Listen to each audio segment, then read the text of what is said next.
Alimentary canal,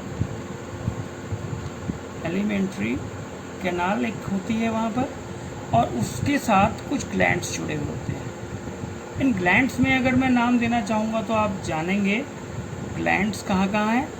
जैसे हैं सलीवरी glands, जैसे है पेनक्रिया, जैसे है लीवर।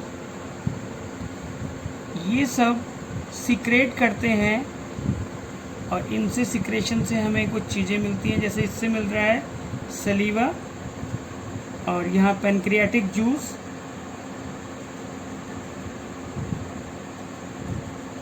और यहाँ बाइल जूस। तो फूड कौन कौन से प्लेसेस से होकर जाता है और कैसे, ये हम यहाँ देखते हैं। यहाँ सबसे पहला नंबर है बक्कल कैविटी का, उसके बाद ईसोफेगस,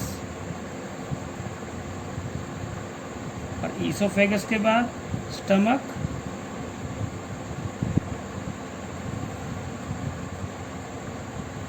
स्टमक के बाद स्मॉल इंटेस्टाइन, स्मॉल इंटेस्टाइन के बाद लार्ज इंटेस्टाइन, रेक्टम, रेक्टम के बाद एनस। 1 2 3 4 5 6 7। मैं इसको शॉर्ट फॉर्म में याद आपको ज़रा करा देता हूँ, BOSS। ये बन जाता है बॉस। फिर यहाँ पर large intestine LARA, Lara, boss Lara से सीक्वेंस आपको याद रह जाएगा।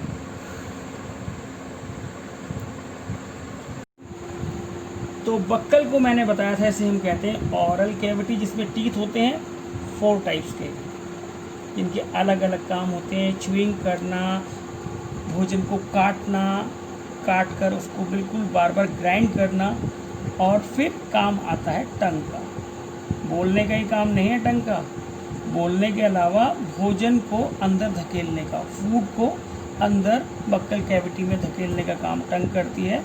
और टंग के बाद यहाँ सलीवरी ग्लैंड्स होते हैं, जिससे एक वाटरी लिक्विड निकलता है जिसका नाम सलीवा होता है, जिसमें पाए जाते हैं एंजाइम्स जो फूड को डाइजेस्ट करने में हमारी बहुत मदद करते हैं। एमालेज के नाम से हम इन्हें जानते हैं, या टाइलिन भी बोलते हैं इन्हें, टाइलिन। ये क्या करते हैं, ये यहाँ पर स्टार्च को बदल देते हैं शुगर में। तो फिर इसके बाद हमारा फूड जो है वो आता है ईसोफेगस में। ईसोफेगस में फूड आगे चलता है, और इसको आगे चलने के 2 मोशन होते हैं। इस पूरे मोशन का नाम है पेरिस्टाल्टिक मोशन।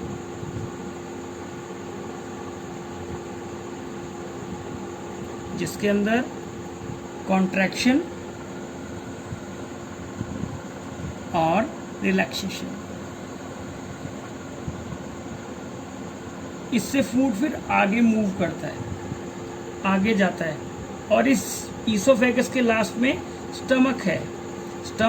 स्टमक में हम देखते हैं क्या है, मैंने आपको बताया एक J टाइप की थैली है, जिसके अंदर, स्टमक के अंदर यहाँ पर आप अगर ध्यान से देखें तो ये एक अस्तर बना हुआ है, इसकी दीवार इनर लाइनिंग है, और ये जो इनर लाइनिंग है, इस इनर लाइनिंग में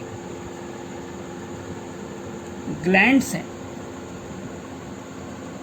ग्लैंड्स हैं, और उन ग्लैंड से निकलता है पेप्सिन,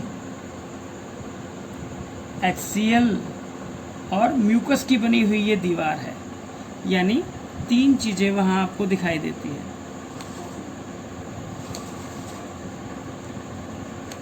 पेप्सिन के बारे में मैं बोलना चाहूँगा। पेप्सिन का काम क्या है, प्रोटीन जो हमारे फूड में होता है, उन प्रोटीन्स को पेप्सिन तोड़ देता है पेप्टोन्स में।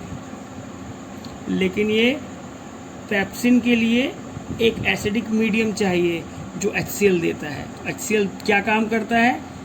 प्रोवाइड करता है एसिडिक मीडियम,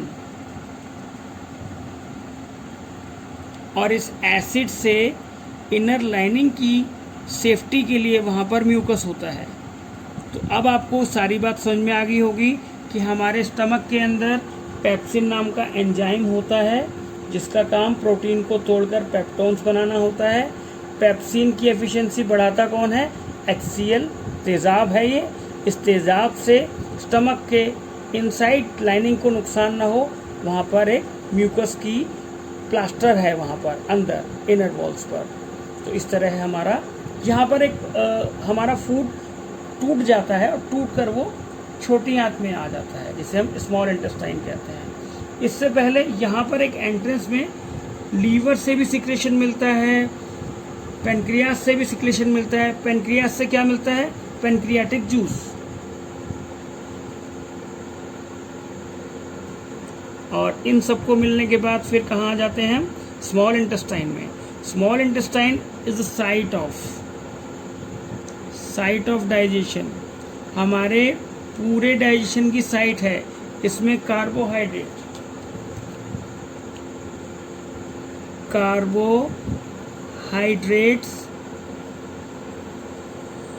ब्रेकअप हो जाते हैं।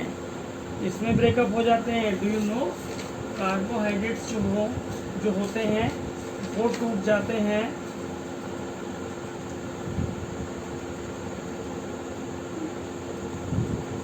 ग्लूकोज में, और फैट भी यहाँ पर जो है वो भी टूटता है, और फैटी एसिड्स में टूट जाता है।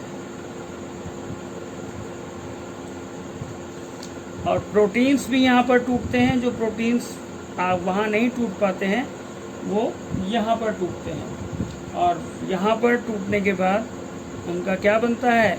Amino acid. आपने पढ़ रखा होगा 9th में कि प्रोटीन्स को बिल्डिंग ब्लॉक कहते हैं क्योंकि उनमें अमीनो एसिड्स होते हैं।